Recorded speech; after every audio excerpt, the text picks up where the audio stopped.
Board కారణంగా కార్మికులకు సమస్యలను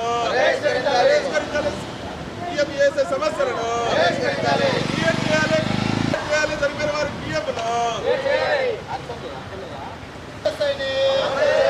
వారి కొత్త కార్మికులకి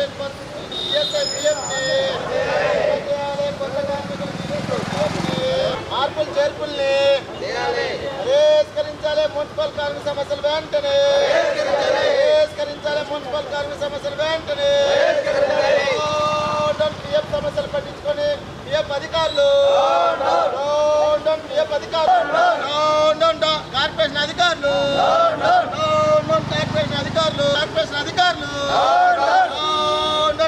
అధికారులు వాళ్ళే కొత్త కార్మికులకి వేతనం పెండింగ్ ఉండే వేతనం వెంటనే కొత్త కార్మికులు పెండింగ్ ఉండే వేతనం వెంటనే ఇవాళే కొత్త కార్మికులు పెండింగ్ ఉండే వేతనం వెంటనే ఇవాళే కొత్త కార్మికుల పెండింగ్ ఉండే వేతనం వెంటనే ఇవాళే కొత్త కార్మికుల పెండింగ్ ఉండే వేతనం రాష్ట్ర ప్రభుత్వం పరిష్కరించాలి. మున్సిపల్ కార్మికుల పిఎఫ్ సమస్యలను పరిష్కరించాలి. పిఎఫ్ సమస్యలను 5 సంవత్సరాలు అవుతున్న పట్టించుకోబోడు పిఎఫ్ అధికారులు.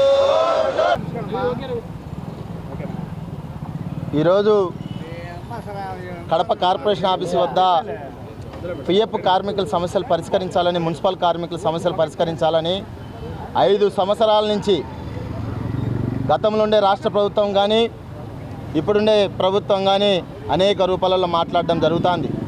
అనేక రూపాలలో ఆడే సమస్యలు పిఎఫ్ ఈఎస్ఐ సమస్యలు పరిష్కరించండి, తండ్రి పేరు తప్పుంది, బిడ్డ పేరు తప్పుంది, చనిపోయిన కార్మికులకు కానీ పిఎఫ్ క్లెయిమ్ కావడంలే, పింఛన్ రావడంలే, అనేక రూపాలలో మేము అనేక రూపాలలో 5 సంవత్సరాల నుంచి అడుగుతా ఉంటే ఈ కార్పొరేషన్ ఆఫీసు అధికారులు కానీ పిఎఫ్ అధికారులు కానీ ఈరోజు సెంట్రల్ గవర్నమెంట్కి సంబంధించిన పిఎఫ్ అధికారులు మా డబ్బులు ఉన్నాయా లేవా, మా డబ్బులు ఏమైనాయి, మా డబ్బులు కడతానరా లేదా, ఆప్ కాస్ట్ అని ఒక కొత్త పేరుతో చెప్పి ఈరోజు మేము ఏదన్నా లోన్ పెట్టుకోవాలన్నా, చనిపోయిన వాళ్ళ జట్టు క్లెయిమ్ కావాలన్నా గుంటూరు పోవాలి. ఎంత అన్యాయం. ఈరోజు మాకు వచ్చే చాలీ జీతాలతో గుంటూరు పోయి క్లెయిమ్ చేసుకొని రావాలి. ఒక్క ఎంప్లాయీ పోతే దగ్గర 5,000 రూపాయలు ఖర్చు వస్తుంది. మేము ఒకటే అడుగుతున్నాం, పిఎఫ్ అధికారులు కానీ కార్పొరేషన్ అధికారులు కానీ మీరు ఏం చేస్తున్నారు? తండ్రి పేరు మా నాయన పేరు తిరుపాలంటే దాంట్లో ఏ ఉంటుంది, బి ఉంటుంది. అట్లా తండ్రి పేర్లు బిఏతోనే ఉంటారా? అనేక రూపాయలను మేము చెప్తూనే ఉన్నాం. అట్లే కొత్త కార్మికులు ప్రైవేట్ ఏజెన్సీలోనో వీరభద్ర షాప్లోనో షాపింగ్ మాల్లోనో పనిచేసే వాళ్ళకి ఈఎస్ఐపిఎఫ్ ఉంది.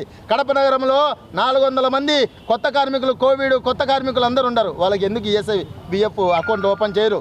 ఎందుకంటే దాదాపు రూపాయలతో ఈరోజు మున్సిపల్ కార్మికులు 3 చనిపోవడం జరిగింది.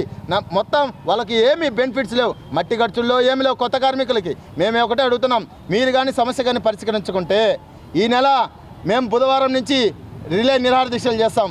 అవసరమైతే 3 రోజుల పాటు రిలే నిరాహార దీక్ష చేసి అవసరమైతే ఒకరోజు టోకన్ సమ్మెపై అవసరమైతే రాబోయే కాలంలో ఆమరణ నిరాహార దీక్షకు కానీ సిద్ధమవుతామని AP municipal workers and employees union నుంచి తెలియజేస్తున్నాం. కడప నగరంలో కడప కార్పొరేషన్ వ్యవస్థ మున్సిపల్ కార్మికులు ధర్నా కార్యక్రమం చేయడం జరుగుతుంది. ఈరోజు ఈ కార్యక్రమం ఎందుకు జరుపుతున్నామంటే దాదాపు 5 సంవత్సరాల నుంచి పిఎఫ్ సమస్య అనేది చాలా తీవ్రంగా ఉంది.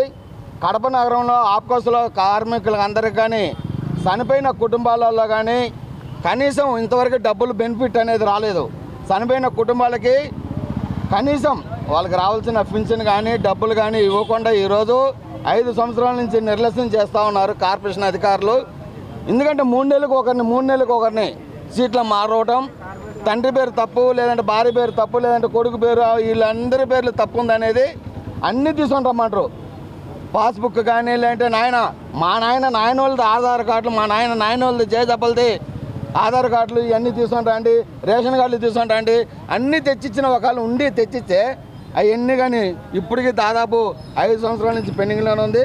కాబట్టి మేము ఒకటే చెప్పదలుచుకున్నాం మీ అధికారులకి, వచ్చిన కమిషనర్లు కానీ ఎంహెచ్ఓలు కానీ పిఎఫ్ ఉండే సమస్యలను కానీ తీవ్రంగా ఖండిస్తాం, దాన్ని ఖచ్చితంగా చేస్తామని చెప్పడమే కానీ చేసే పద్ధతులు ఈరోజు లేరు. అదేవిధంగా కొత్తగా తీసుకున్న కార్మికులు అర్సనల్ వర్కర్స్కు వాళ్ళు దాదాపు 4 సంవత్సరాల నుంచి కరోనా నేపథ్యం నుంచి పనిచేస్తున్నారు. వాళ్ళకి పిఎఫ్ ఈఎస్ఐ కానీ కల్పించమంటే ఇంతవరకు కల్పించలేదు. మరోవైపు ఇంతవరకు పెండింగ్ జీతాలు కానీ ఇవ్వలేదు. వాళ్ళకి అంతేకాకుండా ఈరోజు రాత్రి పగలు అనుకుంటా పనిచేసిన కార్మికులకి ఈరోజు రక్షణ లేకుండా నైట్లలో పనులు చేపించుకొని మహిళా లేడీస్లతో వాళ్ళతో అందరితో ఈరోజు ఇబ్బందికరంగా ఈరోజు కడప కార్పొరేషన్ అధికారులు ఎవరిస్తున్నా ఇవన్నీ కానీ మానుకోవాలి, లేని ఎడల పెద్ద ఎత్తున ఆందోళన కార్యక్రమం కానీ పోయేదానికి మేము సిద్ధంగా ఉంటాము. ఈ పిఎఫ్ సమస్య అనేది తీవ్రంగా ఉంది. ఈ తీవ్రంగా దాన్ని తక్షణమే పరిష్కరించాలని మేము సిఐటిగా డిమాండ్ చేస్తూ ఉన్నాం.